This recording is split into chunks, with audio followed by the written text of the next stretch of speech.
buenos días. Permitidme que haga la presentación de este webinar en castellano por deferencia a nuestro ponente en francés y a las personas que asisten al mismo desde fuera de Galicia para que de este modo pues todos podamos seguirlo mejor. En primer lugar, dar la bienvenida a esta nueva acción formativa sobre elaboración de protocolos de resolución de conflictos y prevención del acoso en el trabajo y agradeceros vuestra altísima participación e interés por este tema que nos ha llevado a superar las 300 solicitudes.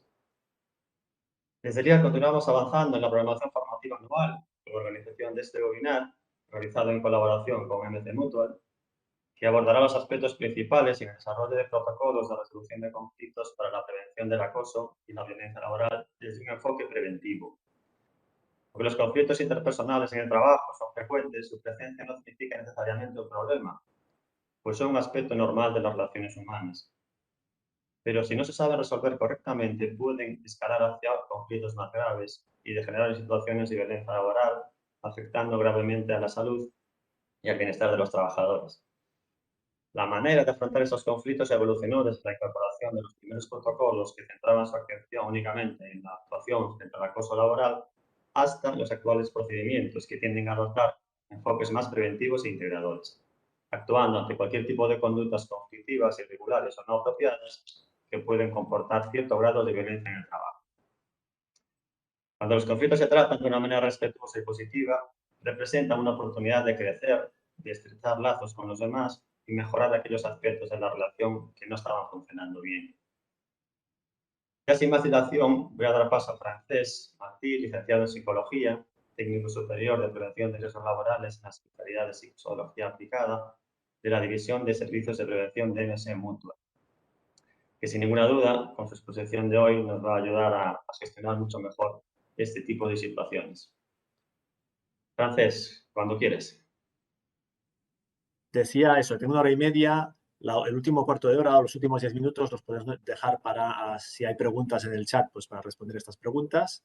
Así que os animo a que, ya que no podemos participar como cuando es una sesión presencial, ¿no? Que hay preguntas y se genera un poco de debate y es muy enriquecedor, pues como mínimo si alguien tiene una pregunta o tiene un comentario, observación a hacer, pues que al final de la ponencia podemos leerlo, leer las preguntas y tratar de responderlas. Así que, sin más, empiezo por el principio, por el origen de todo, que aquí, al menos en Europa, el origen de lo que es el mobbing o el acoso psicológico, como sabéis, es Heinz Lehmann, ¿no? Ahora no os voy a explicar todas las definiciones de acoso sexual y acoso y eso, porque yo creo que esto lo tenemos ya en multitud de publicaciones y de documentos donde lo podemos consultar, pero sí que me interesa ver la primera definición de acoso, porque es el origen de todo, ¿no? Como sabéis, Heinz Lehmann era un psicólogo alemán, porque vivió toda su vida en Suecia y por allá a los años 60 se dedicó a estudiar las conductas de hostigamiento, de acoso en el ámbito educativo, en los colegios, ¿no? Lo que ahora se conoce como bullying. Hizo varios estudios y constató que se daban estas conductas de acoso del grupo hacia determinados miembros pues, del cole, de la clase, etcétera. Y luego replicó estos mismos estudios que hizo en los 60 en el ámbito educativo, lo replicó en el ámbito laboral, ¿no? Y se dio cuenta que pues lo mismo que ocurría en los colegios, pues pasaba a veces en las oficinas, en las empresas.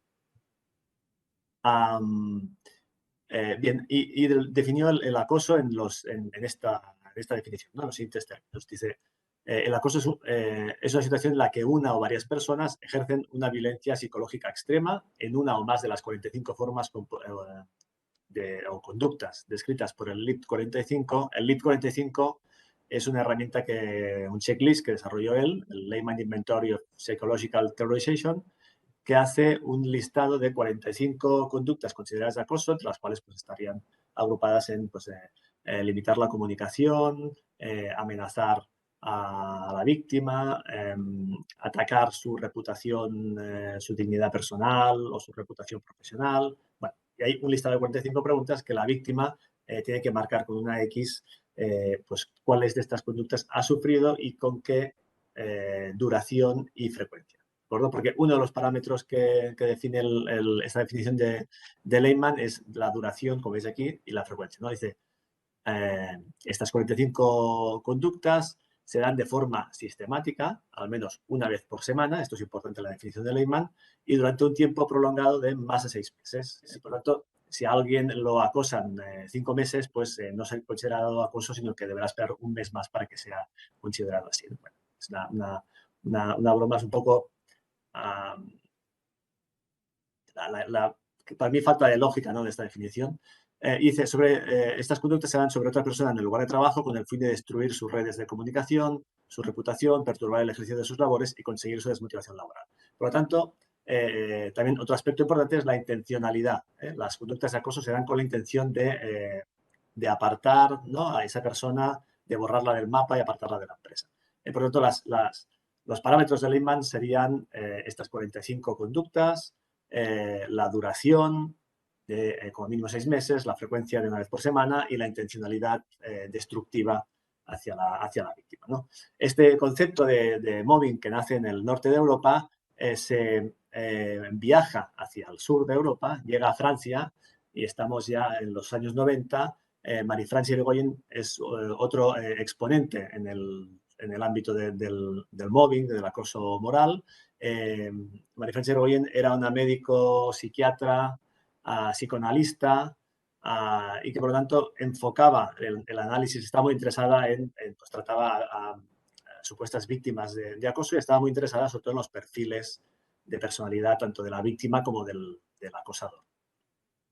Y definía al acosador como un psicópata narcisista, una persona perversa que disfrutaba de atacar y de hacer sufrir a la víctima, ¿no? Por tanto, era un enfoque muy del ámbito de la forense, de la clínica, y este concepto sigue viajando, llega a España y estamos ya a finales de los 90 o la década de los 2000 y otra figura importante aquí en España pues fue en esa época Iñaki Piñuel, que era un profesor de la Universidad de Alcalá de Henares, que también trató el tema del mobbing pues desde la misma perspectiva, ¿no? Es una perspectiva muy de la clínica, del ámbito forense, ¿no? Por tanto, muy centrado en las personalidades de la víctima y sobre todo del acosador, ¿no? Hablaba del jefe tóxico, etcétera. Bueno, y fue una figura bastante mediática en aquella época, pues como veis, escribió alguno que otro libro y luego, pues, otros tantos se apuntaron al carro y recuerdo que en la época de la década de los 2000, pues la verdad es que el tema del mobbing pues, tuvo un boom, ¿no? En todas partes se hablaba del mobbing, todos los artículos hablaban del mobbing, cualquier jornada de riesgos psicosociales pues era sinónimo de hablar de mobbing. Bueno, experimentó un boom importante en aquella época. Y coincidiendo en esa época, yo ahí empecé mi carrera profesional en el 2004 y estuve un año como becario, prácticas, pero estuve un año, tuve la oportunidad de entrar en el servicio de prevención del Departamento de Bienestar Social, la Consejería de Bienestar Social de la Generalitat de Cataluña, con una consejería, un departamento con 4.000 trabajadores y me cogieron como psicólogo y técnico de prevención para adaptar el primer protocolo que surgía de la administración para tratar el mobbing específicamente, pues para adaptarlo a la realidad de la organización y difundirlo. Y eso, ¿no? Entonces lo adaptamos, hicimos difusión del procedimiento y durante ese año tuvimos la oportunidad de analizar 7 o 8 casos, 7 o 8 denuncias de acoso. Y pudimos constatar, o más bien no pudimos constatar en ninguna de ellas que hubiera acoso. Lo que sí que vimos es que en todas ellas habían conflictos relacionales que habían escalado de intensidad, que se cronificaban, que afectaban a la salud de una o de ambas partes, más allá de si era o no era acoso. Y por lo tanto, ahí ya empecé a sospechar que las herramientas que estamos utilizando, que ese primer protocolo de acoso laboral que salió para la administración, muy centrado, muy focalizado únicamente en el acoso laboral, pues no servía para dar respuesta a la realidad que nos encontrábamos en el día a día en la administración o en las empresas, ¿no? Y por lo tanto, creo que como yo, pues la mayoría, si no todos los profesionales que trabajamos en el ámbito de los riesgos psicosociales, pues nos hemos dado cuenta un poco de ello y fruto de esto, pues creo que ha habido esta evolución hacia un enfoque más más integrador, más genérico, de no tratar únicamente el acoso laboral, sino que ir aceptando otros supuestos, como ahora veremos. Y esta evolución que yo comento la podemos observar en distintos aspectos, ¿no? Por ejemplo, analizando el criterio técnico de la administración a través del análisis de las notas técnicas de prevención y de los criterios técnicos que publica Inspección de Trabajo, podemos ver un poco esta evolución que comento, ¿no? Como sabéis, las primeras notas técnicas aparecen a finales de los 90. La primera de todas es la 476, que se titula El hostigamiento psicológico en el trabajo, mobbing, y que reproduce fielmente pues, la definición de Lehman con sus parámetros de sistematicidad, de frecuencia, duración, las 45 conductas de Lehman Inventory of Psychological Authorization. Bueno, coge 100% la definición, el enfoque que da Lehman al acoso y habla única y exclusivamente del acoso. Luego salen otras NTPs, así como Z, se van publicando. La 489 habla sobre la violencia en el lugar de trabajo, así en general, ¿no? Entonces habla de violencia física y psicológica, de violencia externa e interna, en un enfoque muy amplio, ¿no? Otra NTP, la 507, es la primera aproximación que hace el Instituto al tema del acoso sexual y el acoso por razón de sexo, pero como veis, pues van disgregadas cada una por su cuenta, ¿no? En el 2003 aparece el primer criterio técnico de inspección de trabajo, el 34/2003, titulado Mobbing, que igual que la NTP 476, pues reproduce la definición de Lehman con sus parámetros, con sus conductas y dice que sale en respuesta a las primeras denuncias que aparecen en la administración sobre denuncias de acoso y da algunas herramientas a la inspección para saber cómo operar y tan solo apunta a la posibilidad de que la prevención de riesgos laborales pudiera tener algo que ver con este aspecto. ¿De acuerdo? 10 años más tarde de las primeras NTPs aparecen otras, la 823, Sistema de Análisis Triangular del Acoso, de Lucas Sebastián. Esta ya adopta un enfoque, da un giro para mí importante, adopta un enfoque mucho más cercano a la resolución de conflictos, ¿no? Y por lo tanto, ya no define el acoso en los términos utilizando la definición de Lehman, sino que habla del acoso como un proceso de conflicto que va escalando, que va ganando en intensidad y como un continuum, ¿no? Lehman decía que el acoso era algo distinto del conflicto, pero que surgía del conflicto, ¿no? En una primera fase había un conflicto mal resuelto y eso derivaba en una segunda fase en la que se daban conductas de forma sistemática de acoso. Y lo que dice Lucas Sebastián es que no, es un continuum en el que se van escalando estas conductas de acoso de gran intensidad y van incrementándose, ¿no? Hasta llegar a cotas pues, de conductas de acoso o de conductas inapropiadas. Y dice también Lucas Sebastián que no tenemos que fijarnos únicamente en las conductas que hace sobre todo el acosador a la víctima, sino que el sistema, hay que darle un enfoque sistemático porque el contexto, las condiciones de trabajo, la organización del trabajo, pues también influye mucho, para bien o para mal, en que se den estas situaciones de acoso. Por lo tanto, el análisis debe centrarse en el contexto y en las conductas que una y otra parte hacen en relación al acoso. Otra NTP, la 854, recupera en parte un poco la definición de Lehman, pero hace un esfuerzo para tratar de enfocarlo desde la lógica de la prevención de riesgos laborales. Y por lo tanto, habla de exposición del trabajador a conductas de violencia psicológica, otra vez dirigidas de forma reiterada y prolongada en el tiempo, hacia unas personas por parte de otras que actúan frente a aquellas desde una posición de poder. Ahí la desigualdad de poder es un parámetro importante. Dicha exposición se da en el marco de una relación laboral y supone un riesgo para la salud. Dice en esta NTP, por ejemplo, ya elimina el parámetro, el aspecto de que se tiene que demostrar la intencionalidad. No es necesario que se demuestre esta intencionalidad de la que hablaba Lehman, simplemente, pues si se dan unas conductas que pueden ser un riesgo de violencia psicológica, que pueden poner en riesgo la salud del trabajador, pues ahí hablaríamos de acoso. Y tampoco, lógicamente, es necesario que el trabajador sufra daños, sino el mero hecho de estar expuesto a estas conductas ya hablaríamos de acoso.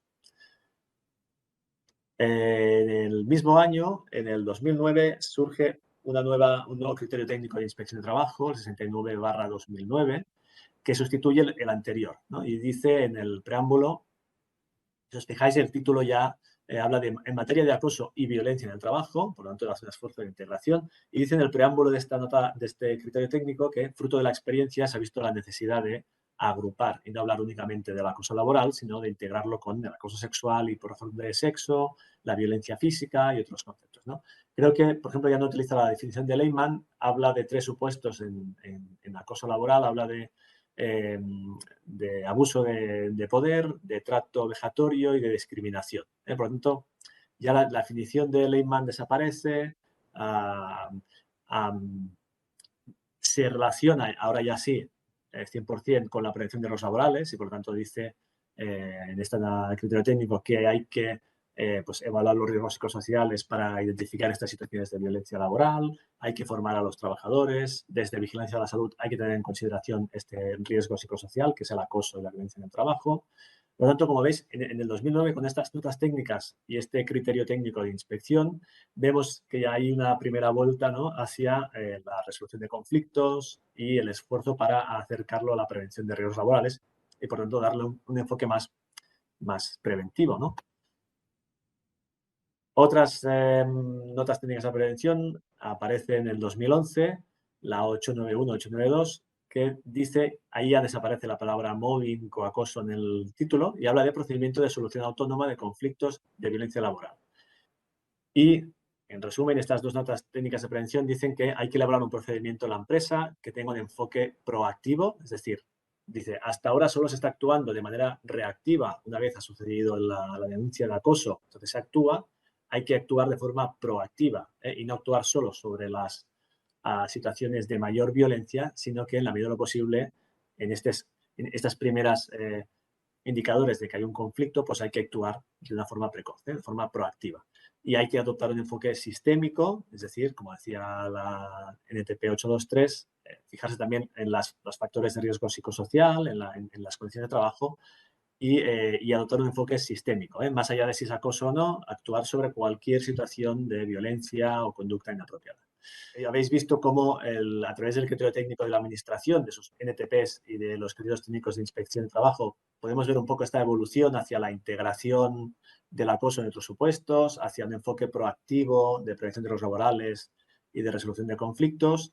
Hablaba la última NTP, pues simplemente hacía mención a que el líder entre sus funciones tiene la de tratar, tiene el derecho y la obligación de ser el primero que intente tratar los conflictos que se dan en el seno de sus equipos, ¿vale? Con esta idea también común y luego se reproduce en el procedimiento que luego explicaré. Y otra forma que tenemos de ver esta evolución del concepto de acoso hacia un concepto más integral de violencia laboral es a través de las encuestas nacionales de condiciones de trabajo. Las primeras, las del 2000, las que eran cuando la encuesta nacional de condiciones de trabajo era aislada de la encuesta europea, se preguntaba, habían 2 bloques, ¿no? En un primer bloque preguntaban, había muchos bloques, pero en relación a la violencia laboral y al acoso, en un bloque preguntaban sobre conductas de violencia laboral y ahí se preguntaba sobre si la persona está sufriendo discriminación por alguna razón, había sufrido pretensiones sexuales no deseadas, violencia física, etc. Y se dedicaba un bloque en exclusiva, una apartado en exclusiva para el acoso laboral, para el mobbing. Y ahí, como veis, estas son las tipologías de conductas del Lehmann, del LIP 45, ¿no? Por lo tanto, se limita la comunicación le limitan la comunicación, le desacreditan personal o profesionalmente, sufre amenazas, otras conductas. Bueno, había un bloque específico de preguntas sobre acoso laboral. Esto, a medida que la encuesta nacional de trabajo se fusiona con la europea, evoluciona. En la encuesta del 2011, la séptima encuesta nacional de trabajo, que ahí estaba fusionándose con la europea, se mantiene el bloque de conductas de violencia laboral, pero el de mobbing desaparece y queda limitada, reducida a una única pregunta sobre si sufre agresiones verbales, rumores o aislamiento social. O sea, ahí ya veis que el acoso pierde mucho peso, ¿no? Y en las siguientes encuestas de condiciones de trabajo, a partir de la quinta, que es del 2010, si no me equivoco, 2015, habla de fusiona o integra los distintos supuestos en un supuesto integral, ¿no?, mayor, que es el de conductas sociales negativas, ¿no? Y si os leéis el texto del informe, viene a decir algo así como que definir el concepto de acoso es un concepto muy difícil, ¿no? De encontrar un poco dónde están los límites entre lo que es acoso, lo que es una humillación o una intimidación sin que llegue a ser acoso, o el acoso sexual de las atenciones sexuales no deseadas, y que por lo tanto le resulta mucho más práctico y cómodo de cara al análisis, pues hablar de conductas sociales negativas que integran todos estos supuestos que veis aquí en la pantalla. Bueno, entonces, en la sexta encuesta europea, y aquí es del 2015, pues habla de que en Europa hay un 16% de personas que sufre alguna de las conductas sociales adversas que vemos aquí abajo, y en España esto es un 10%. La séptima encuesta europea no ha salido aún, están en el trabajo de campo, y supongo que en 2022 pues habrán los primeros resultados. Utilizando los datos de esta encuesta europea, de la quinta, podemos correlacionar, no lo he hecho yo, esto lo hace el mismo informe, lo obtenido del informe, correlaciona o pone en relación la exposición a factores de riesgo psicosocial, ¿vale? En las preguntas que se le hace a los trabajadores, pues se les pregunta si están expuestos o no a determinados factores de riesgo psicosocial, que son estos que tenéis aquí en la primera columna, ¿no? Elevada intensidad de trabajo, necesidad de esconder emociones, tratar con clientes enfadados, conductas sociales adversas, y se pone en relación así si el trabajador sufre pues algún tipo de consecuencia, secuela en su salud, ¿no? Si sufre estrés en trabajo, si el trabajo perjudica su salud, si afecta su bienestar mental, y bueno, hace una correlación y vemos aquellas que tienen el color rojo, puntuaciones por encima de 1, y cuanto más elevadas, pues mayor es la relación entre el factor de riesgo y las consecuencias para la salud. Pues entre los factores de riesgo que mayor incidencia tienen en la salud de los trabajadores estaría el de las conductas sociales adversas. Fijaos que más allá de si es acoso o no es acoso, o cumple los criterios de acoso o no los cumple, ¿no? Los trabajadores, cuando están expuestos a humillaciones, tratos vejatorios, atenciones sexuales no deseadas, violencia física, no sé, amenazas, conflictos de este tipo, pues estas situaciones afectan en gran medida su salud. Y por lo tanto entiendo que desde prevención de riesgos laborales, más allá de si es acoso o no es acoso, hay que actuar y hay que desarrollar herramientas para hacer frente a estas situaciones. Y con esta filosofía, en el 2015, publiqué un artículo en la revista monográfica que publica Fomento del Trabajo Nacional, que es la patronal catalana, que si podéis entrar en la web de Fomento del Trabajo Nacional y vais a buscar esta revista, podéis encontrar el artículo en que hablaba de esto, ¿no? De cuál es la situación actual, lo que he comentado ahora, y la necesidad de hacer un cambio de paradigma, ¿no? Y pasar de un modelo que hasta ahora estaba centrado en resolver situaciones de acoso laboral y pasar a un modelo centrado en la gestión de conflictos. Este modelo anterior, el de acoso laboral, como ya he explicado, se centraba era específico, ¿no? El enfoque, el protocolo específico para el acoso laboral se centra de modo unidireccional en ver cuáles son estas conductas, estos ataques sucesivos, sistemáticos, con intencionalidad destructiva que sufre la víctima por parte del acosador. Por lo tanto, nos centrábamos en ver estas conductas del acosador hacia la víctima. Por lo tanto, tenía un enfoque reactivo, ¿no? Del ámbito pues forense, ¿no? De la clínica o del ámbito jurídico, y por lo tanto el objetivo final de estos protocolos era simplemente diagnosticar, sentenciar o constatar si había acoso y por lo tanto si había un acosador y una víctima, ¿no? En este cambio de paradigma, lo que pide en el artículo es tratar ya no de acoso, sino de tratar cualquier conflicto relacional o de violencia laboral y tratarlo como conflictos relacionales escalados que varían en intensidad. La intensidad es importante porque según la intensidad pues vamos a tratar de resolverlo de una manera, con una herramienta u otra, ¿no? Con las herramientas propias de la resolución de conflictos, ¿no? Ahora lo veremos. Por lo tanto, se pide hacer un enfoque integral para cualquier supuesto de violencia laboral, no únicamente para el acoso, que tenga en cuenta, no se centre únicamente en lo que el acosador hace a la víctima, sino que se fije en las estrategias de afrontamiento negativas que una y otra parte, ¿no? de dominación por parte de una parte, de sumisión o evitación por parte de la otra, ¿no? Ver un poco cómo responden una y otra parte a ese conflicto, sobre todo fijarse también en el contexto organizativo, pues el papel que juega, y por lo tanto el marco ya no sería tanto reactivo de la forense o del jurídico, sino sería preventivo. Se hace un enfoque proactivo y se trata de identificar cuanto antes estos conflictos para resolverlos sin esperar a que lleguen a cuotas de mayor violencia laboral, ¿no? Por lo tanto, el marco es preventivo, de resolución de conflictos, y el objetivo ya no es tanto el diagnosticar si hay acoso como el identificar déficits en la organización del trabajo, resolver estos conflictos relacionales y restituir los daños a la salud, que serían objetivos mucho más cercanos a la prevención de riesgos laborales. ¿Vale? Como decía, entonces los protocolos centrados en el acoso laboral hacen una actuación muy formal cuando el conflicto ya ha escalado hacia cotas de mucha intensidad, y el objetivo es ver si se sanciona o no al acosador, si es que es acosador, mientras que en los procedimientos de gestión de conflictos se aportan más herramientas que se adecúan un poco a la intensidad del conflicto, ¿no? Cuando el conflicto es poco intenso en un origen, pues se puede actuar desde la negociación, y ahí la empresa, por lo tanto, como veremos luego, tiene que dar herramientas a los trabajadores para que sepan resolver sus diferencias de una forma civilizada y pacífica, ¿no? Tiene que generar esta cultura de la paz dentro de la empresa, pues formando a los trabajadores pues, para que sepan pues eso, ¿no? Negociar, escuchar, practicar la escucha activa y la empatía, ser asertivos, ¿vale? Para que traten de resolver entre ellos las diferencias que puedan tener.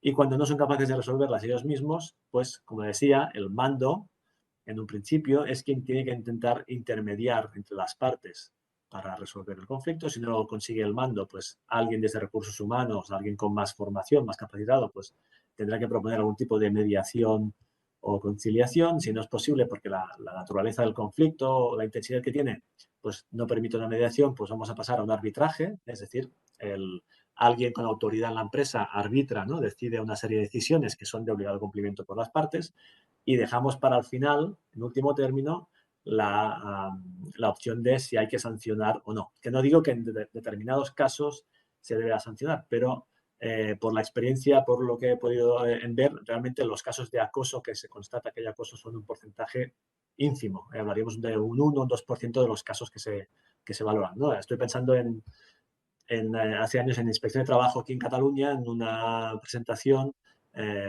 sobre las actuaciones que había llevado Inspección de Trabajo en el 2011, hace ya unos años.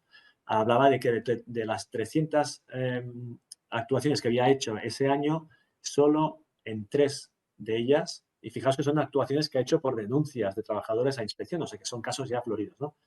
Solo en 3 de las 300 constataron que había acoso. Por lo tanto, hablamos de un 1%. El 99% restante son conflictos que deben ser resueltos con otras herramientas que no son el sancionar al acosador.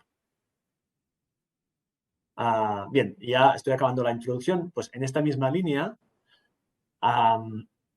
he ido siguiendo también al Observatorio Vasco de Acoso y Discriminación, porque creo que hacen un muy buen papel. Bueno, comparto, estoy 100% de acuerdo en el enfoque que le dan.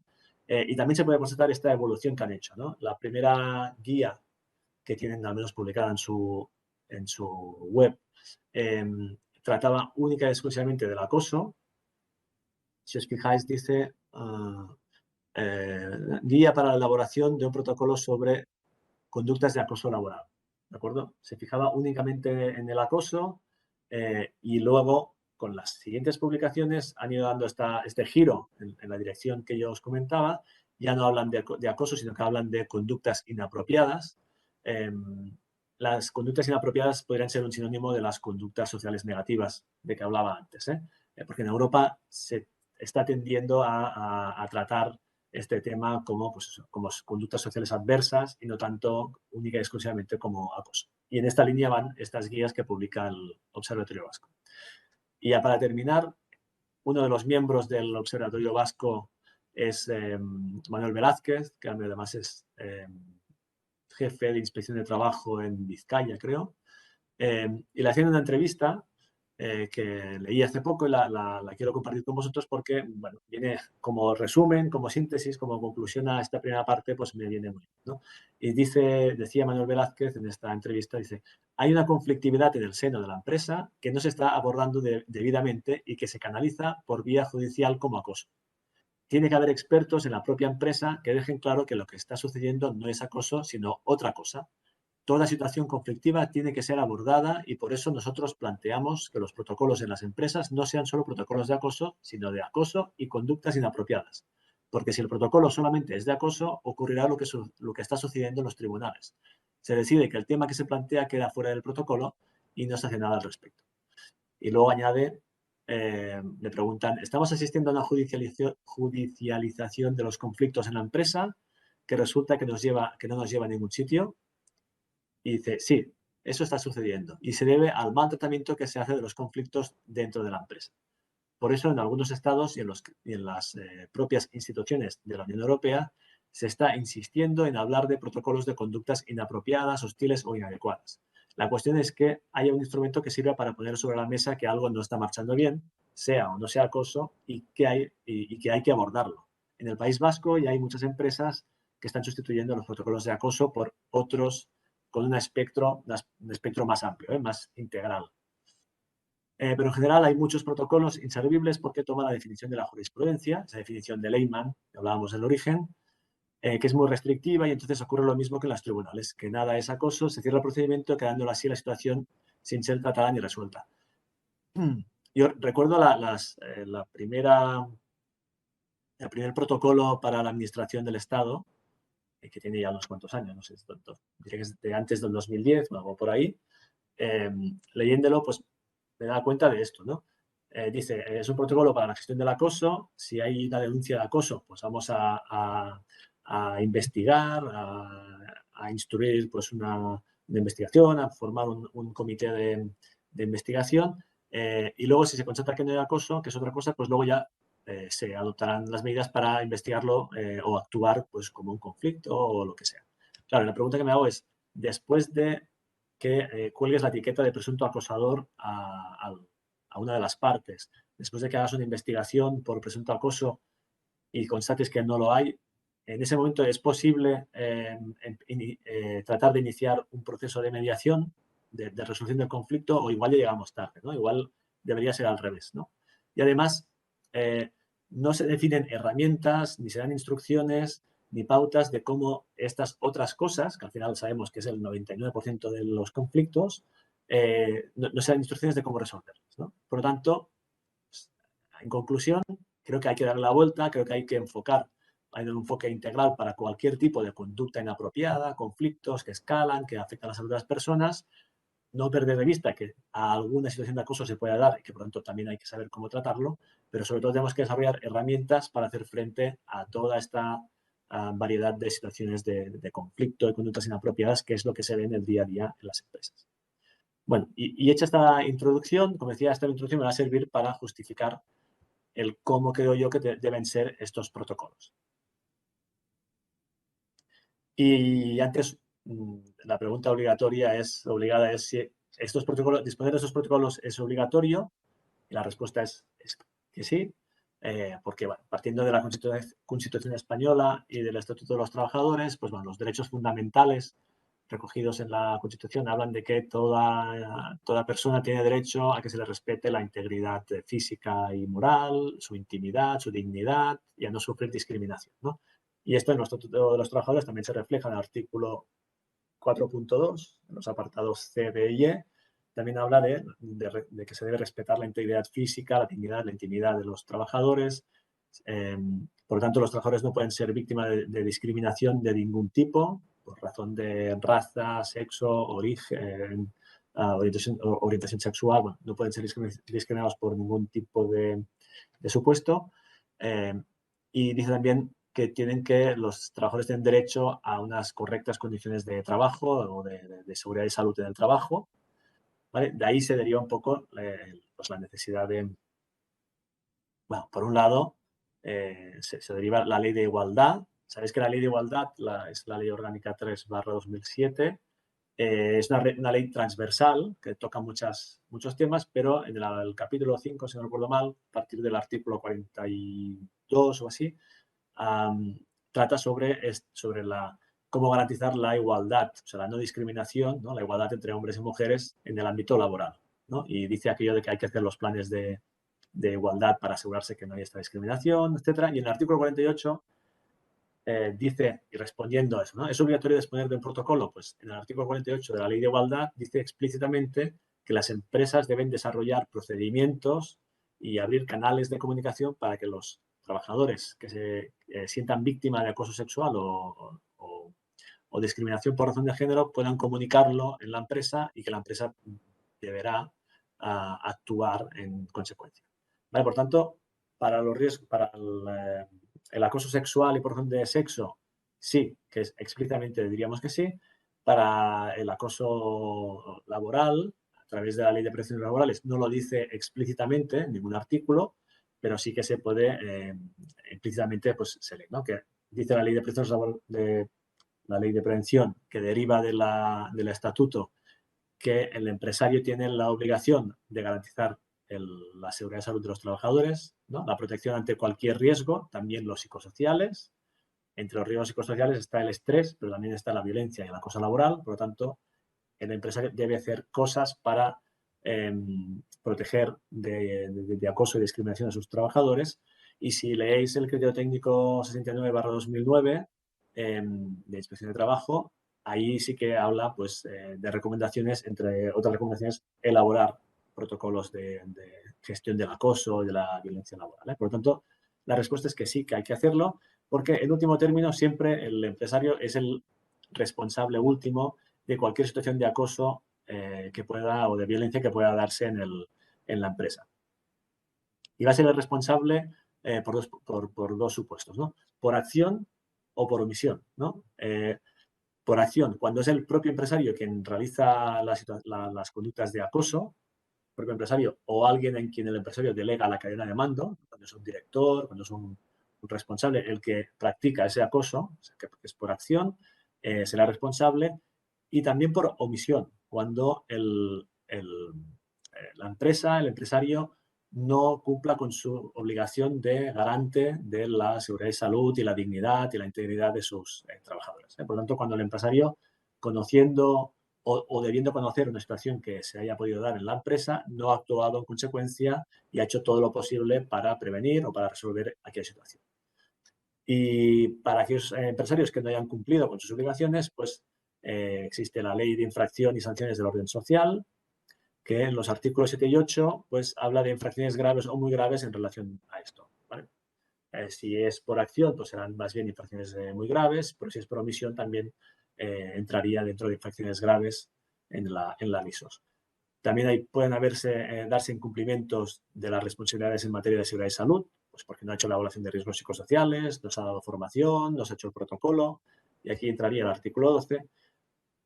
Y también pueden darse responsabilidades de tipo penal cuando es la persona física que ha hecho ese acoso moral o ese acoso sexual, pues están reconocidos en los artículos 173 y 184 del Código Penal, y de ahí se pueden derivar penas de prisión, ¿no? Para la persona física que ha hecho aquel acoso. Por lo tanto, como veis, sí que es obligatorio disponer de estos protocolos y además es conveniente, y esta explicación se puede poner en el preámbulo, si queréis, del procedimiento de la política de empresa en relación a esto. Y aquí, bueno, aquí tenemos un poco los aspectos clave que debe tener el protocolo. Haciendo yo un análisis de los distintos protocolos, de las guías, etcétera, pues los aspectos más comunes, los fundamentales, pues serían estos, ¿no? Debemos partir de una política de empresa, se deben definir objetivos y ámbitos de aplicación, definiciones. Bueno, ahora iré viendo cada uno de estos puntos, los iremos comentando. ¿Vale? Lo primero es, como cualquier política de empresa, parte de una declaración de principios de la dirección, y tiene que haber pues, unos principios y unas garantías definidas, ¿no? Esta declaración de principios de la dirección es un compromiso de la dirección que tiene que hacer divulgar, que tiene que dar a conocer a todos los trabajadores, en la que la dirección se compromete a no aceptar, ¿no? A un principio de de tolerancia cero a cualquier conducta de violencia, de intimidación, de acoso a cualquiera de sus trabajadores, y el apoyo de la dirección a cualquier actividad o acción encaminada pues, a resolver estos conflictos, estas situaciones, por lo tanto, pues, desde la prevención de riesgos psicosociales, a la formación, al desarrollo de estos procedimientos. Bueno, es una declaración de principios de compromiso de la empresa en relación a este tema. Y luego, en este primer apartado también tienen que definirse unos principios y garantías, que puede parecer un mero formalismo, pero que para mí es importante porque son los cimientos que nos permiten luego construir el procedimiento con una cierta coherencia y también nos permiten, cuando actuamos a raíz de una denuncia, pues también nos permite pues saber cómo debemos actuar, ¿no? También en los distintos protocolos y guías pues hay unos cuantos principios, algunos de los que me parecen interesantes los pongo aquí. Al final de la presentación os presentaré una guía de elaboración de estos protocolos que hemos elaborado aquí en MSC Mutual, que viene a recoger todo lo que estoy explicando ahora, ¿de acuerdo? Lo digo porque ahora explico 4 o 5 de estos principios, pues si hay más, pues en la guía los podréis encontrar. Decía, uno de los principios es el de respeto y protección, lógicamente, de la víctima, de la persona que denuncia, pero también de los demás, ¿no? Cuando hablamos de respeto y protección a la dignidad, integridad de todas las personas, por ejemplo, en la víctima conlleva, por ejemplo, en la adopción de medidas cautelares, sobre todo cuando sospechamos de situaciones de acoso sexual o de acoso laboral. De hecho, hay un nuevo Real Decreto, cuando digo nuevo es de finales del 2020, el Real Decreto 901/2020, por el que se regulan los planes de igualdad, que define más los planes de igualdad, y en los anexos, en el apartado 7, define un poco cómo deben ser los protocolos de acoso sexual y por razón de sexo, y, entre otras cosas, dice que el protocolo obligatoriamente debe debe especificar cuáles van a ser estas medidas cautelares y otras cosas. Lo digo porque hasta ahora queda todo un poco al aire, no había ninguna legislación que dijera cómo deben ser estos protocolos. Como mínimo, pues este Real Decreto, aunque se refiere únicamente al acoso sexual, pero nos puede servir, si vamos a hacer un procedimiento integral, nos puede servir para definir cómo va a ser nuestro protocolo, ¿no? Por lo tanto, en este principio de respeto y protección se deriva la adopción de medidas cautelares en las situaciones que consideremos necesarias. Se deriva también el derecho a la presunción de inocencia del presunto, bueno, de la otra parte, ¿no? Y si hablamos de acoso, porque también lo dice el Real Decreto 901, se debe garantizar la presunción de inocencia. Y es un tema difícil porque también leyendo otras guías dice que en las situaciones de acoso sexual se da ahora me sale la palabra, la inversión de la carga de prueba, ¿no? Cuando tú haces una denuncia tienes que demostrar que el otro es culpable, ¿no? Porque tiene la presunción de inocencia, pero cuando se habla de acoso sexual hay esta inversión de carga de prueba y la víctima solo tiene que dar algún indicio que sea razonable de que aquello ha podido suceder y quien tiene que demostrar su inocencia es el acusado de acoso sexual, ¿no? Pero aquí en este Real Decreto habla de la presunción de inocencia. Por lo tanto, es un tema que, bueno, si pudiéramos debatir sobre este aspecto sería interesante de ver cómo se compagina una cosa con la otra, ¿no? La presunción de inocencia con la inversión de carga de prueba. Bien, y también el respeto y protección es para la víctima, para el presunto acosador y para todo aquel que participe como testigo o como técnico, pues hay que evitar protegerle de represalias o lo que sea por derivados de su participación en el caso, ¿no? Otro principio, el de proporcionalidad, que también creo que es interesante. Decía, los primeros protocolos de acoso me daba la sensación de que mataban aquello de matar moscas a cañonazos, ¿no? La única puerta de entrada de cualquier tipo de conflicto era el protocolo de acoso. Entonces, la activación del protocolo conllevaba, pues igual, la creación de una comisión de investigación, el sentenciar si había o no una situación de acoso y a veces, pues igual era un poco desproporcionado la intervención o la investigación en comparación con la intensidad de aquel conflicto, ¿no? Yo creo que tiene que ser proporcional, como decía. A conflictos menos intensos en una fase más inicial hay que tratar de que lo resuelvan las partes mediante la negociación. Y aquí otro principio que viene a colación. Diría, hay que empoderar, en la medida de lo posible, empoderar a las partes a que resuelvan ellos mismos los conflictos. Por lo tanto, conflictos de poca intensidad tenemos que resolverlos mediante pues, negociación, si no pueden ser pues mediante mediación por parte del jefe, si no, pues de recursos humanos, arbitrar, ¿no? E ir escalando y dejar solo para aquellos que sean realmente situaciones muy graves de acoso, pues las actuaciones más de sanción y todo esto, ¿no? Otro principio, también viene a relación, la finalidad principal debe ser preventiva. O sea, la finalidad no es diagnosticar o sentenciar si hay acoso, sino tratar de resolver el conflicto, restituir las relaciones y el daño a la salud, identificar factores de riesgo psicosocial, es decir, condiciones de trabajo que alimentan ese conflicto. ¿Vale? Esa sería una finalidad preventiva. Y aquí yo decía, igual el tema de la sentencia, de la sanción debe quedar fuera del protocolo. Pero otra vez, haciendo mención al Real Decreto 901/2020, dice que también en el protocolo se deben especificar cuáles serán las sanciones. Por lo tanto, bueno, pues la finalidad debe ser preventiva, pero bueno, habrá que tener un apartado de cuando se sancione, cómo se va a sancionar. Otro principio, el de información, participación y confidencialidad, diría, todo el mundo tiene derecho a participar, ¿no? Todo aquel que tenga algo que decir, pues debe tener derecho a poder participar cuando se haga la instrucción o investigación o lo que sea. Todo el mundo tiene derecho a ser informado de lo que está ocurriendo y según el grado de implicación que tenga esa persona, pues la información que recibirá será una u otra, ¿no? En todo caso, la información que reciban las partes, los testigos, los representantes de los trabajadores no pueden vulnerar nunca el derecho a la confidencialidad, que estaría por delante, que es la confidencialidad de lo que una y otra parte puedan explicar, ¿no?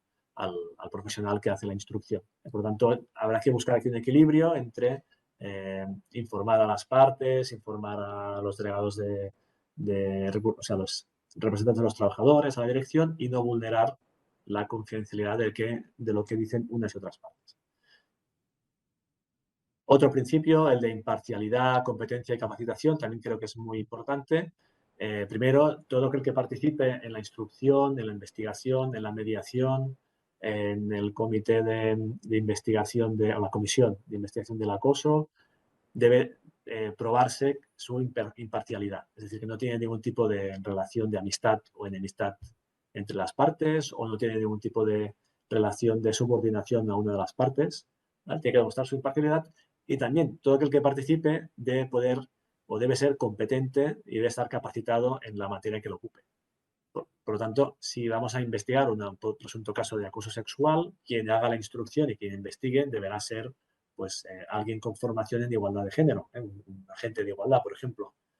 Si es un tema de acoso, pues igual será un psicólogo, un técnico de prevención con formación. Si se hace una mediación, pues deberá ser un mediador.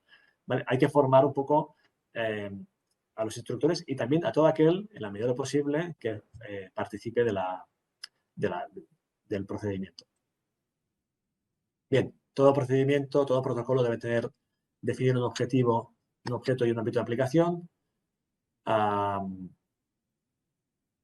Bueno, ¿cuál va a ser su finalidad? Pues lo que decía antes, ¿no? La finalidad es identificar casos de acoso, o la finalidad es resolver conflictos y situaciones para restituir la salud de las personas. En función de ello, pues el protocolo, las herramientas que utilizaremos serán unas u otras. ¿Qué supuestos va a contemplar? ¿Nos centramos única y exclusivamente en el acoso laboral, como se hacía antes? ¿O integramos también el acoso sexual y por razón de sexo? ¿O integramos también cualquier otra conducta inapropiada? Los conflictos, bueno, en función del ámbito de actuación, ¿no? Del alcance conceptual que tenga el procedimiento, pues las herramientas, el procedimiento pues será uno u otro. Y luego el alcance que tenga, el ámbito de aplicación que tenga ese procedimiento. Lógicamente será un procedimiento para todos los trabajadores de la empresa, pero habrá que pensar también los casos especiales, ¿no? Según la empresa, pues, por ejemplo, Si es una universidad, pues, ¿vale? De la situación de acoso sexual, por ejemplo, se podría dar entre compañeros de trabajo, pero puede ser que también se dé entre trabajadores y alumnos. ¿Cómo se relaciona esto? ¿No? Si este procedimiento va a dar también cabida a este tipo de denuncias que pueden venir, por ejemplo, de alumnos, o, por ejemplo, si es una empresa en la que concurren, un centro de trabajo donde concurren trabajadores de distintas empresas, pues habrá que aplicar y ver cómo se aplica la coordinación de actividades empresariales, ¿no? El artículo 24 de la Ley de Prevención de los Laborales.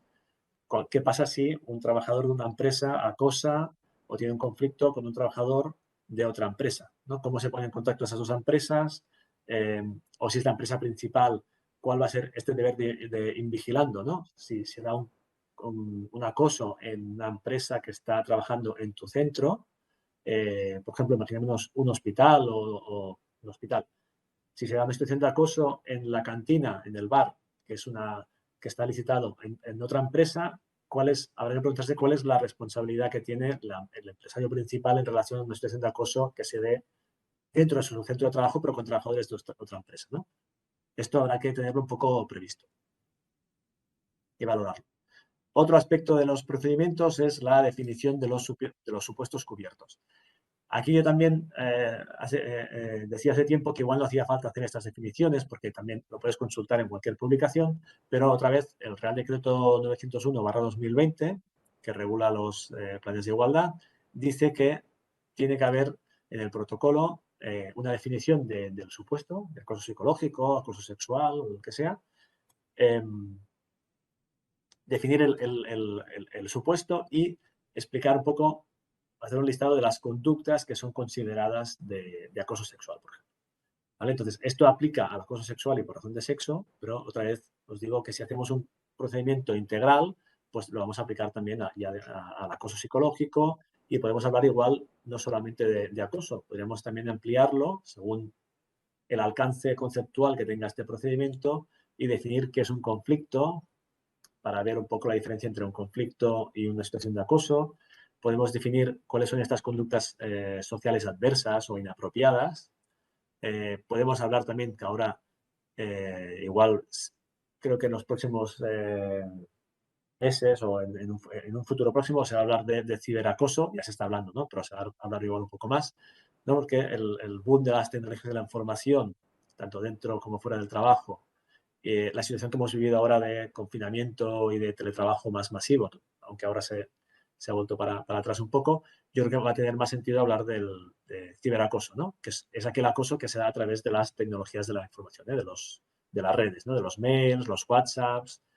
Aquí también entraría el tema del derecho a la desconexión y el abuso de poder del empresario si está, pues, obligando a estar permanentemente conectado el trabajador o si controla sus terminales móviles. Bueno, esto también habrá que hablarlo, ¿no? En todo caso, tiene que haber un apartado de definiciones de los supuestos que cubre el procedimiento. Otro apartado son las funciones que se definen, las funciones, los derechos y obligaciones de cada una de las partes.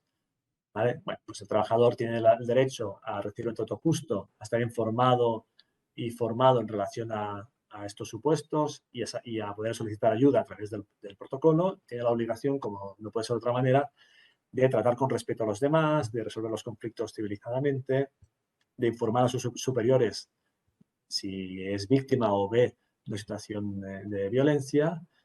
La empresa o la dirección, como sabéis, como garante de los derechos de los trabajadores, pues es quien tiene la obligación, tiene la responsabilidad última y quien tiene que arbitrar un poco, pedir que se hagan estos procedimientos específicos, asegurarse que todo el mundo conoce sus funciones, derechos y obligaciones e interesarse por los casos que puedan suceder, ¿no? Y apoyar, como ya decía, en la política de empresa, apoyar todas las medidas que vayan dirigidas a resolver estos casos. Los mandos intermedios, pues igual, son los responsables de sus equipos, tienen que estar atentos, entre sus funciones tiene que estar el que traten de resolverlo y tienen que colaborar en la resolución de estos casos cuando vengan desde la parte, desde el staff técnico, ¿no?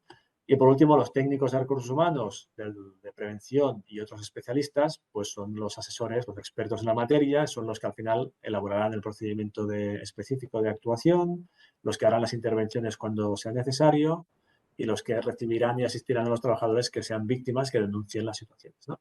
Cada uno tiene sus funciones y sus obligaciones. Y llegamos a un apartado que para mí también es muy importante, que es el de las medidas preventivas. Porque el protocolo es más que el procedimiento de actuación. El procedimiento de actuación es una medida reactiva, ¿no? Secundaria. Cuando se da una denuncia, pues se activa este procedimiento. Pero antes hay un montón de cosas que se pueden y se deben hacer realmente para prevenir que pueda aparecer una situación de acoso y que deba activarse el procedimiento, ¿no? Y esas son las medidas preventivas, que son principalmente 3. El informar y formar a los trabajadores, el desarrollar planes de igualdad, y el realizar evaluaciones de riesgo psicosocial. ¿Vale? En cuanto a información, pues nada, se debe, como decía, ese compromiso de la dirección, esa política de empresa en relación a este tema, pues se debe divulgar y se debe informar a todos los trabajadores, que todo el mundo sea conocedor del compromiso de tolerancia cero a cualquier forma de maltrato por parte de la dirección. También debe elaborarse y debe divulgarse un código ético de conducta. ¿Vale? La empresa, en este compromiso de la dirección, pues deberá especificar qué conductas no va a tolerar y a lo mejor pues definir un poco más, explicar en qué consisten, ¿no? Poniendo ejemplos, ¿no? Por ejemplo, pues definir si se va a tolerar el flirteo entre las personas o diferenciar el flirteo de lo que sería la atención sexual no deseada. Bueno, hay que especificar un poco para que la gente sepa realmente a nivel práctico dónde están sus límites, en todo caso, porque si lo supera, pues que puedes decir que ya estaba informado de cuáles eran estos límites, ¿no? Y se puede informar a los trabajadores pues de la existencia, lógicamente, del protocolo donde deben denunciar las situaciones o comunicar las situaciones de conflicto o que puedan sufrir. Esto en cuanto a la información, pero luego también creo que es fundamental formar a todo el mundo, ¿no? Y aquí hago esta pirámide, creo que tiene que haber una formación a 3 niveles. Habría un primer nivel de formación básica a todos los trabajadores, pues como ya he dicho antes, ¿no? Si queremos generar esta cultura de la paz, pues habrá que formar y sensibilizar a todo el mundo sobre qué son los conflictos interpersonales, por qué suceden, cómo se pueden resolver, cómo se negocia. Habrá que darles pues, herramientas para que desarrollen sus habilidades sociales de asertividad, escucha activa, empatía. Bueno, y a más habrá que explicarles, ¿no?, qué es el acoso, qué es la violencia, qué es el acoso sexual, pero no quedarse únicamente en explicar qué es el acoso, sino también dar las herramientas para tratar de no caer en ser uno el que acosa y para tratar de resolver de una forma pacífica, civilizada los conflictos, ¿no?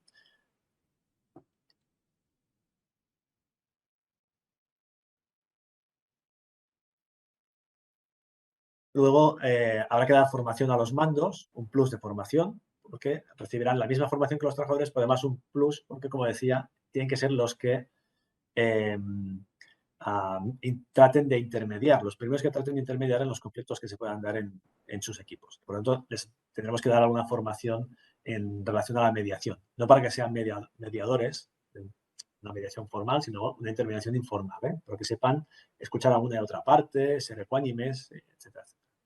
Y por último, habrá que hacer una formación especializada al staff técnico, ¿no? En la empresa habrá que formar o tendrá que haber alguien formado en prevención de riesgos psicosociales, habrá que tener alguien que sepa de mediación ya para practicar una mediación más formal en caso de conflictos, y habrá que disponer de técnicos formados en igualdad de género, ¿no? Los agentes de igualdad, que de hecho esto, si es una empresa de más de 50 trabajadores, por ley están obligados a hacer los planes de igualdad, entonces pues, no está de más que tengan un agente de igualdad que pueda desarrollar estos planes y que además, en caso de situaciones de acoso sexual y por razón de sexo, pues sean los que puedan actuar para instruir el caso y para resolver.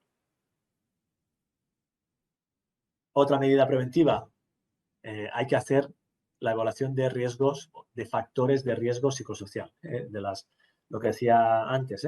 Hay que evaluar qué condiciones de trabajo están detrás de ese conflicto, ¿no? De ese riesgo psicosocial, que es la violencia laboral. Tratar de identificar factores de riesgo que pueden predisponer a que aparezcan estos casos para eliminarlos o reducirlos, ¿de acuerdo? Ahí hay una conjunción entre la prevención de riesgos psicosociales y la conflictología. Ambos están de acuerdo de que unos hablan de riesgos, de que los riesgos psicosociales, otros hablan de violencia observable, ¿no? Dicen, ambos coinciden en que las situaciones de violencia que podemos observar, ¿no? Los conflictos, las conductas inapropiadas, etcétera, surgen porque hay un sustrato que sería oculto, ¿no? Que son estos factores que preceden esta violencia observable, que serían, en este iceberg, serían la cara oculta, que están escondidos, pero que forman parte de la organización del trabajo, de la cultura de la empresa, de su estructura, ¿no? Hablamos de, pues, eso, ¿no? Los valores y normas compartidas en la empresa que justifican las desigualdades, o hablamos de la violencia estructural, ¿no? De los aspectos estructurales de la organización que generan desigualdades e injusticia, ¿no? En la jerarquía, la distribución de tareas, ¿de acuerdo? Hay que ir a analizar este sustrato, decía antes, este enfoque sistémico, ¿no? De ver el contexto, las condiciones de trabajo y para tratar de identificar factores que pueden generar discriminación y violencia, ¿no? Y actuar en ello. Eso es hacer prevención, ¿no? Y por último, las medidas preventivas, la última de las medidas preventivas serían los planes de igualdad. Como decía, el plan de igualdad es de obligado cumplimiento para las empresas de más de 50 trabajadores y sirve para, el plan de igualdad tiene una primera fase de diagnóstico en el que tenemos que analizar pues si se dan desigualdades y discriminaciones por razón de género.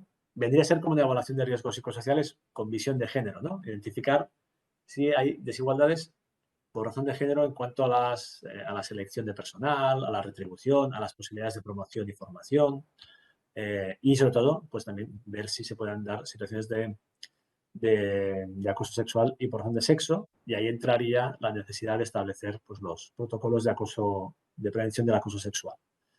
Y esta sería la última de las medidas preventivas para evitar que puedan surgir los casos, ¿no?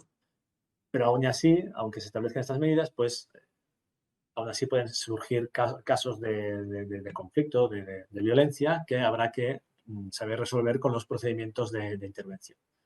Y esta ya sería la última parte del protocolo.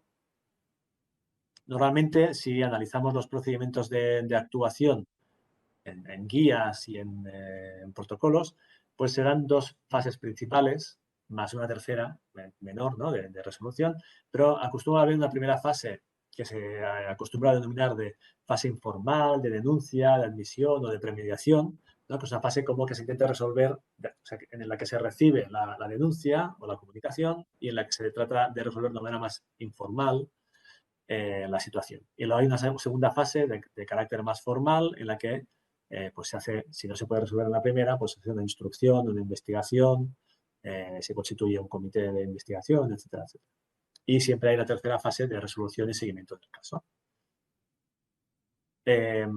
Vuelvo a recalcar la idea de que es muy importante garantizar la confidencialidad en todo el proceso. Por lo tanto, la persona que sea responsable de liderar, de llevar este proceso, pues tiene que garantizar que en sus informes, en sus expedientes, pues la información, si es necesario, esté codificada o que cuando comunique los resultados del informe, pues filtre aquella información más sensible. Y bueno, esto es muy importante, con lo cual, a la hora de hacer un protocolo de acoso laboral, está bien que os dejéis asesorar pues, por personas que sepan sobre la protección de datos, para no caer, por no incurrir en algún error. Y otro aspecto importante también es creo yo, el de la preselección de los profesionales aptos, capacitados para la intervención.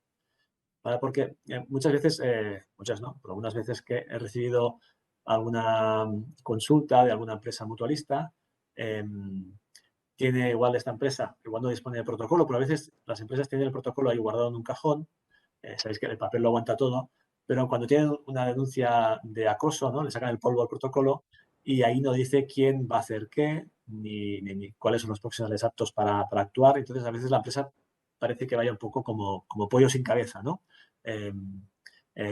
Corriendo a buscar quién le pueda hacer la instrucción del caso, quién va a investigar, cuál es, ¿de acuerdo?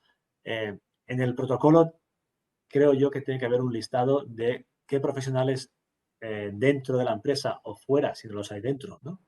Quién va a intervenir y estos profesionales, estos técnicos que van a intervenir, deberán tener la capacitación y la formación adecuadas. Si es un caso de acoso sexual, ¿quién hay en la empresa que tenga la formación como agente de igualdad? Si se propone hacer una mediación, ¿quién hay en la empresa que pueda mediar? O quién hay en la empresa que pueda instruir un caso de acoso laboral, ¿no? Y si no lo hay en la empresa, vamos a buscar gente fuera. ¿Hay algún proveedor que nos pueda hacer una mediación, una instrucción de un acoso sexual? Bueno, hay que tenerlo preestablecido para que en cuanto suceda un comunicado, una denuncia de este tipo, pues sepamos quién se va a encargar de ello, ¿no? Vale, pues la primera fase, esta fase informal de denuncia, de admisión, se iniciaría con la recepción de la queja.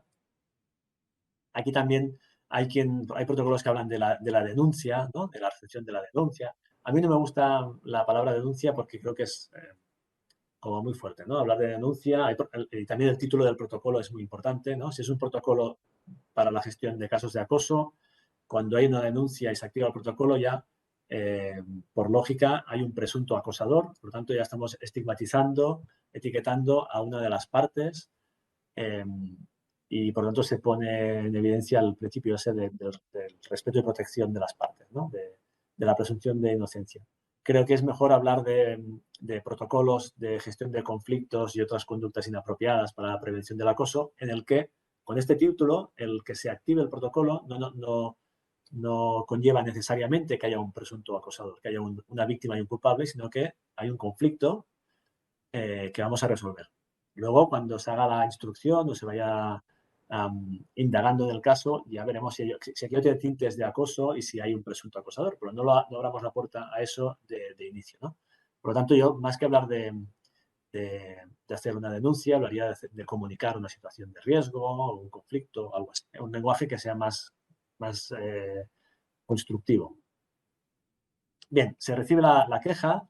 Aquí también hay que definir qué canales se aceptan. O sea, para empezar, ¿quién puede comunicar el caso? Si tiene que ser únicamente la persona afectada o cualquier testigo puede comunicarlo. Si se aceptan anónimos, ¿qué podemos decir? Pues bueno, en casos muy graves que puedan ser, que se puede evidenciar, ¿no? Con un primer vistazo se puede evidenciar que aquellos parece real, pues se podrían aceptar anónimos. Pero bueno, eso cada protocolo tiene cada empresa tiene que definir cómo lo va a hacer, ¿no? Luego, si se aceptan, la comunicación debe ser escrita o puede ser oral, ¿no? Hay protocolos que piden, hay un formulario, una plantilla, y piden que la persona envíe por escrito ese formulario, ese documento a, pues no sé, al servicio de prevención. Para mí eso es poner trabas y poner barreras. Creo que es mejor aceptar comunicación oral, ¿no?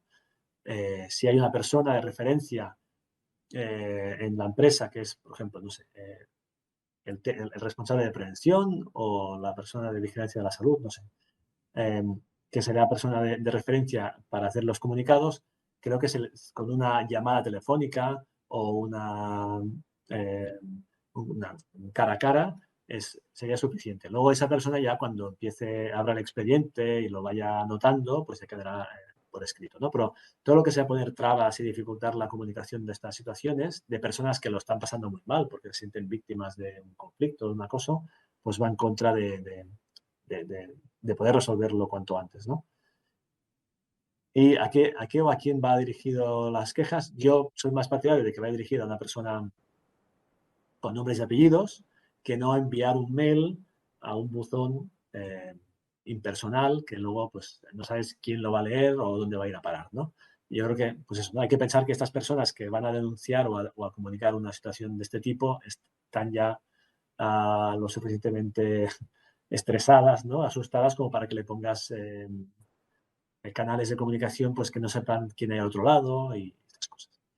Bueno, entonces, una vez se recibe la queja, se hace una primera reunión con aquella persona, se le escucha, se le explica en qué consiste el protocolo, se le intenta tranquilizar, se le pide un consentimiento informado, ¿no? Porque si la persona que recibe, que hace las primeras indagaciones en esta primera fase, eh, perdón, considera que puede, con algunas actuaciones, hacer una intervención precoz y resolver el conflicto de un modo más o menos informal, pues antes de mover ficha, de dar ningún paso, debe pedir el consentimiento informado a la persona que ha denunciado, ¿no? Le informa de qué cosas puede hacer, por ejemplo, a lo mejor voy a hablar con tu superior inmediato, o puedo hablar con la otra parte, o puedo pedir testigos que me digan un poco cómo lo ven ellos. Entonces, si tienes el consentimiento por parte de la persona que denuncia, ya puedes pues, hacer una entrevista con quien tú consideres y tratar de resolverlo, ¿no? A veces los conflictos son malos entendidos, se mezclan pues una disputa con problemas de organización del trabajo, a lo mejor con una entrevista con el responsable directo y un poco de reorganización del trabajo se resuelve el conflicto y no hace falta pues, ir más allá, ¿no? En todo caso, en esta primera fase se hace una entrevista con la persona que denuncia, con su análisis sociolaboral, con la descripción del conflicto. Se intenta resolver, si se considera oportuno, hacer las primeras indagaciones para resolverlo. Y en todo caso, hay una valoración inicial del caso con un informe en el que la persona que hace la instrucción en la primera fase pues valora el, el, el supuesto de que se trata, ¿no? Lo que él cree, hace una propuesta de intervención y si hay una segunda fase propone qué profesionales del listado que hay del protocolo considera que son los aptos para actuar en la segunda fase. ¿Y qué posibilidades hay de que se desencadene esta primera fase? Pues las que veis aquí, ¿no? Se puede considerar que el caso es irrelevante y que no merece la pena hacer más indagaciones, o bien que el caso se ha podido resolver con la primera intervención precoz, lo que decía antes, con una reunión con el jefe y un poco de reorganización del trabajo, pues en ese caso se cerraría el expediente. Se puede considerar que no aplica al protocolo porque no es un caso de conflicto interpersonal. Imaginaos, ¿no? Una trabajadora que denuncia a su jefe porque no le permite acceder a una formación o a una promoción a un puesto y entonces la persona que hace la intervención, al indagar un poco, se da cuenta que no es nada personal, sino que, por lo que sea, la cultura de empresa dificulta o no permite que las mujeres accedan a determinados puestos de trabajo o formaciones.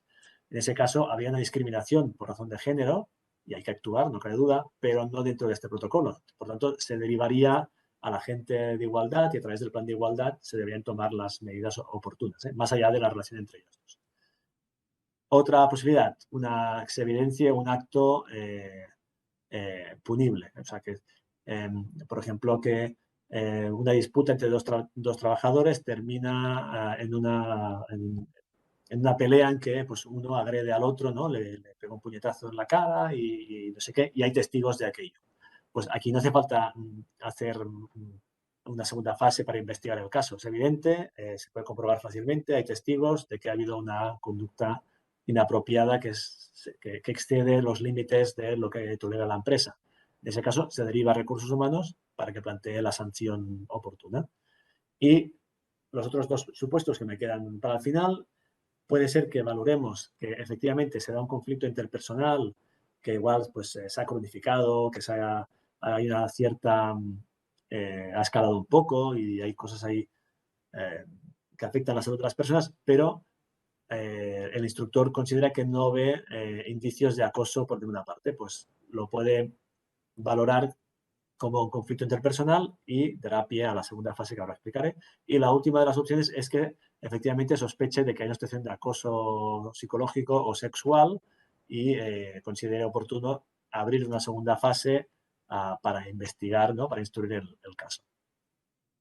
En todo caso, en estas dos últimas opciones, bueno, o en todas las opciones, este informe de valoración se le va a dar feedback a la persona que ha hecho el comunicado y esta persona podrá decir si está de acuerdo o no con las conclusiones del informe y se va a cerrar el informe, el expediente. Y en el caso, los dos últimos casos de conflicto interpersonal o acoso, se le pide la conformidad a la persona afectada si está de acuerdo en abrir la segunda fase. Si está de acuerdo, pues se abre, y si no, eh, claro, se debe respetar la voluntad de esta persona, pero por otro lado la empresa tiene la obligación de actuar si es conocedora de cualquier situación de discriminación o conflicto que pueda afectar a las otras personas. Por lo tanto, se deriva el caso a quien corresponda, pues a recursos humanos, al agente de igualdad o a prevención de los laborales para que de alguna manera, sin poner el foco sobre aquella persona, se trate de resolver el conflicto. Pues evaluando los riesgos psicosociales y haciendo intervenciones, dando formación para sensibilizar a los trabajadores, revisando el plan de igualdad, no sé, lo que se considere oportuno.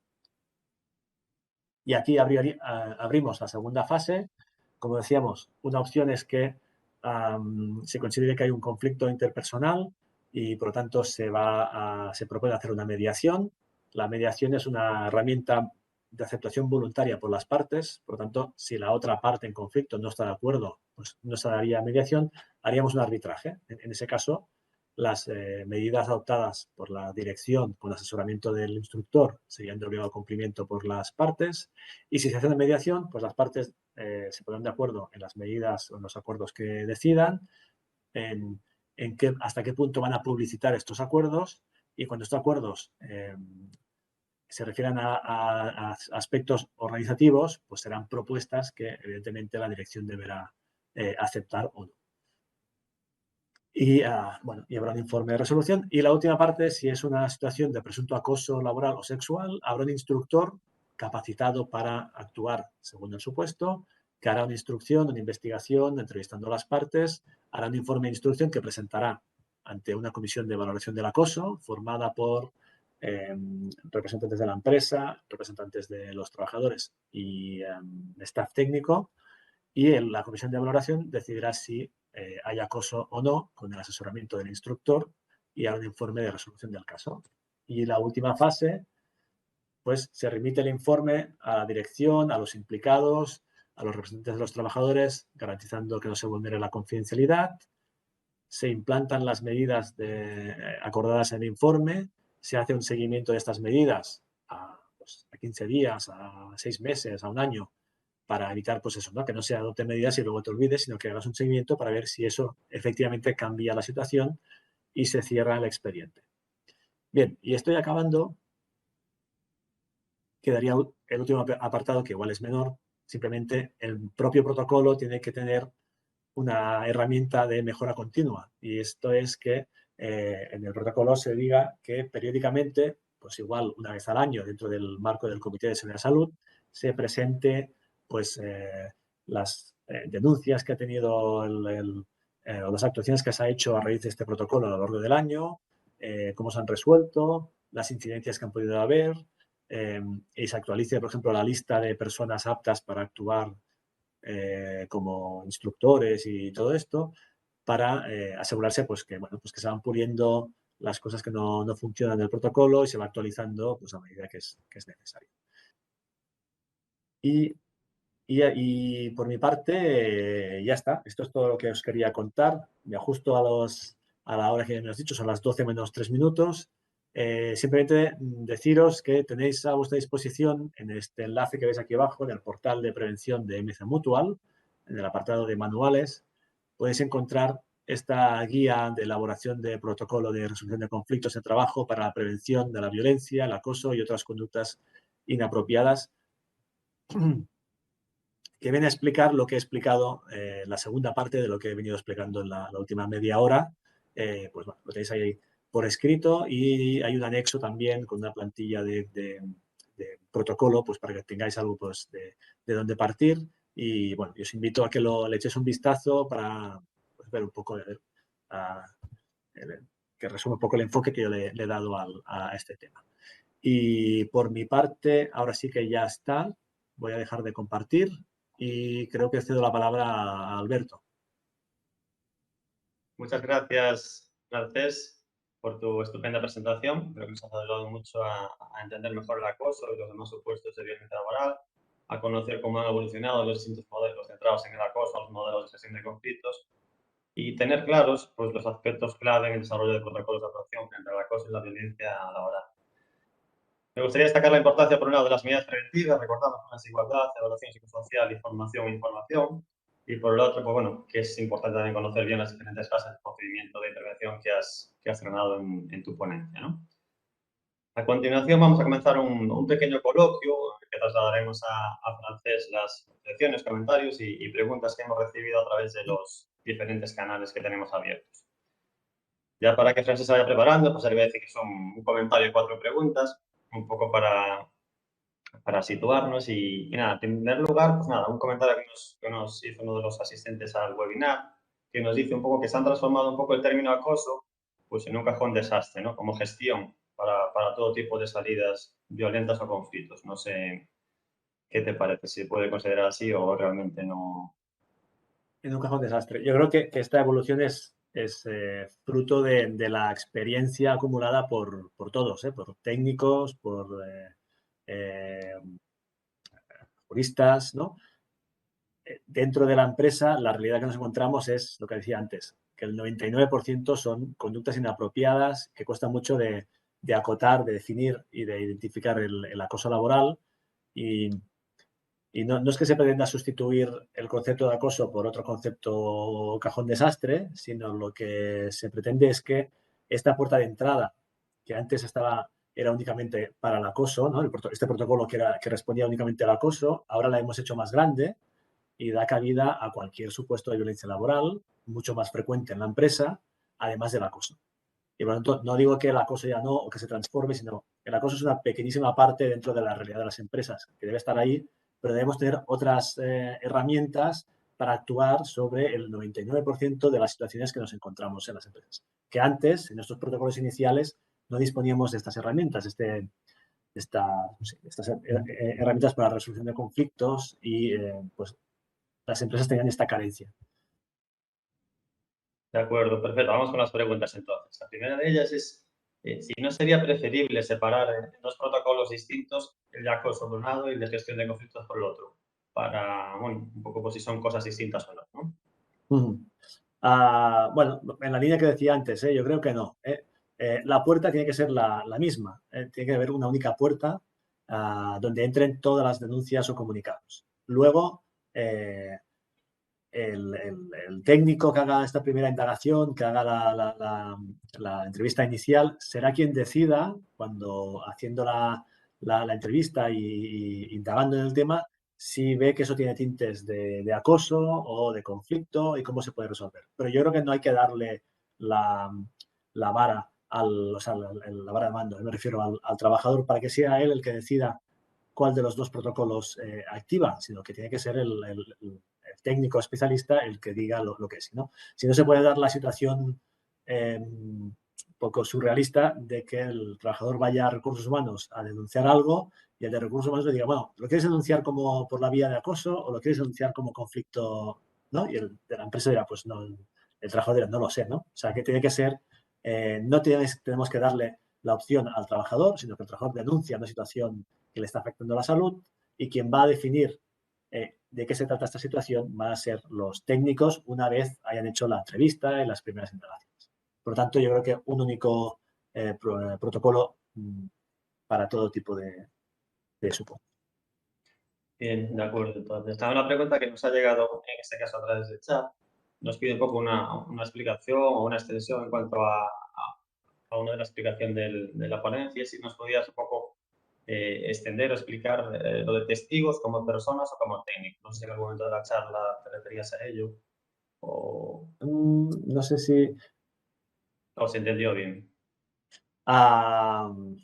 Bueno, hay un momento que hablo del respeto y protección de todas las partes y digo que eso afecta al respeto y protección de la supuesta víctima, ¿no? Con las medidas cautelares que hay que definir.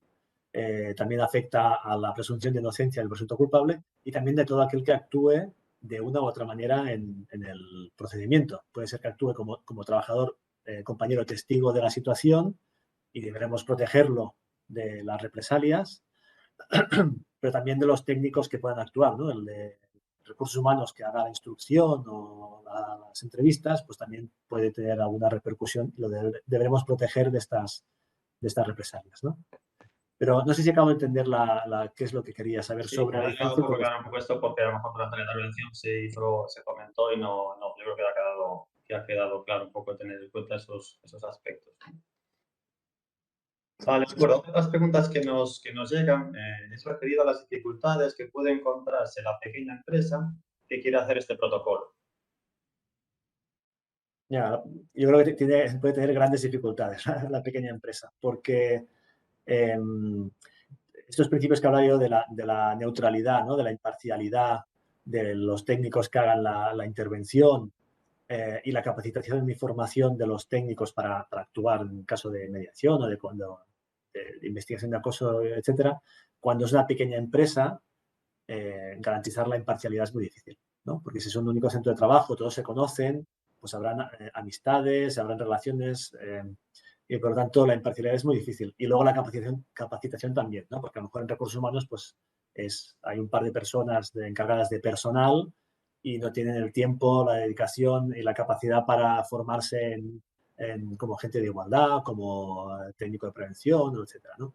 Por lo tanto, en la pequeña empresa estos protocolos yo creo que hay que simplificarlos y hay que apoyarse mucho en fuera, ¿no? Hay que buscar, pues, empezando por el servicio de prevención ajeno, que debería tener los técnicos más o menos formados para dar respuesta a esto, y si no es el servicio de prevención ajeno, pues buscar pues, mediadores, formadores fuera que suplan un poco las carencias que pueda tener la empresa.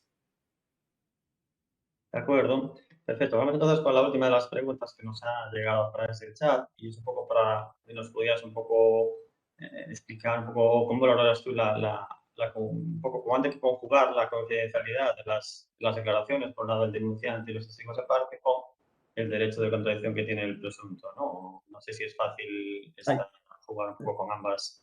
No lo he entendido bien, no lo he oído bien. Si puedes repetirme la pregunta. Repito, ¿no? Dice cómo se conjuga la confidencialidad de las declaraciones del denunciante y testigo de parte con el derecho de contradicción del presunto, la persona que hace el presunto acoso, ¿no? Ya. Bueno, es una pregunta complicada.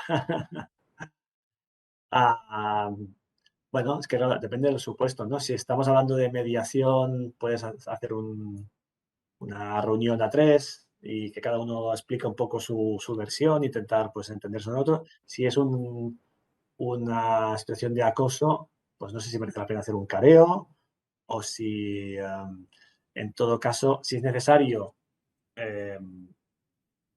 transmitir a la otra parte lo que haya podido decir uno, se puede hacer, pero eso no quita que luego en el informe aparezca por escrito y se difunda a terceros lo que aquella persona haya podido decir. Es un tema complicado y yo creo que pues, en el caso concreto habría que buscar el equilibrio entre pues, hacer eso, ¿no? Esa confrontación sin vulnerar la confidencialidad. En todo caso, cuando denuncias una situación de acoso y aceptas que haya una instrucción, debes aceptar pues que la otra parte conozca un poco tu posicionamiento, lo que tú has denunciado, o sea, ¿no? Y vas a tener que aceptar que parte de lo que tú hayas dicho pues llegue a la otra parte, ¿no? Si no, es imposible hacer esta contradicción, ¿no? Esa confrontación. De acuerdo, entonces, nada, con esta última cuestión damos un poco por finalizado el coloquio. Vamos ahora a proceder al cierre de este webinar y para ello contamos con Luis Green, director de MC Mutual de La Coruña Lugo, y Adela Quinzazo García, pues, gerente de Visga. Vamos a ello, doy la palabra ya en primer lugar a Luis. Cuando quieras, Luis.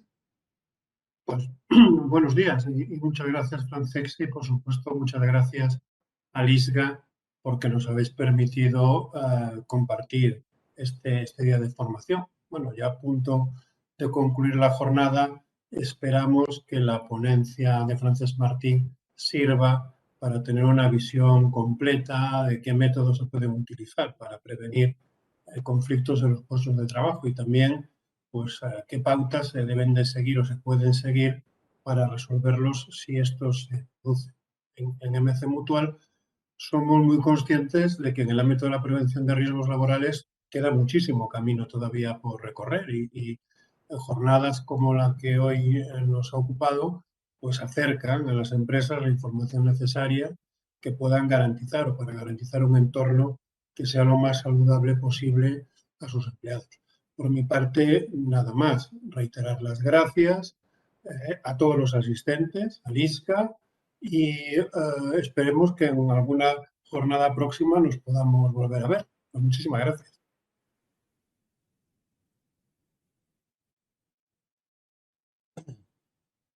Bueno, pois moitísimas grazas a todos os asistentes por o voso interese en participar nestas xornadas técnicas onde poñemos tamén a nosa profesionalidade e a profesionalidade de todos os prevencionistas. Decirvos que estamos máis de 300 persoas conectadas e que a min, evidentemente, neste momento só me queda agradecer aos asistentes, o reitero, agradecer a MC Mutual, a Luís Gren, amigo de sempre, e sobre todo, e se me o permite, moi especialmente a Francés Martí, polo percorrido que nos fixo por esas notas técnicas do Instituto, eses criterios técnicos da inspección, esas enquisas de condicións de traballo, etc., que van tamén evolucionando desde eses conceptos teóricos do principio moi metidos hasta esta visión xa moito máis sistémica, moito máis prevencionista e moito máis proactiva que temos agora no que denominamos cultura da paz. Tamén nos avisou Francés de o que nos ven temas de ciberacoso, abuso en contra dese dereito á desconexión. Bueno, todo eso terá que afrontarse como fomos afrontando nas diversas políticas estratégicas hasta aí o novo marco europeo de seguridade e saúde 2021-2027. Estamos elaborando a estrategia española e despois verá a galega e aí hai que insistir nos riscos psicosociais.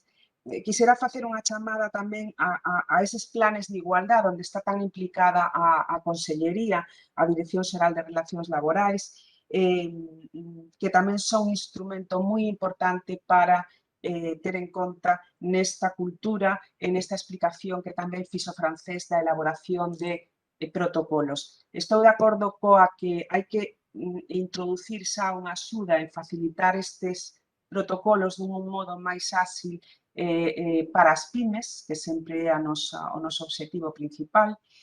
Simplemente agradecer tamén aos que fixeron posible esta transmisión, a Alberto Conde, o xefe de servicio de OISGA, e convocarlles a todos para unhas próximas jornadas. Nos quedan, se non me equivoco, 4. A próxima é o día 7, trata de plans de igualdade,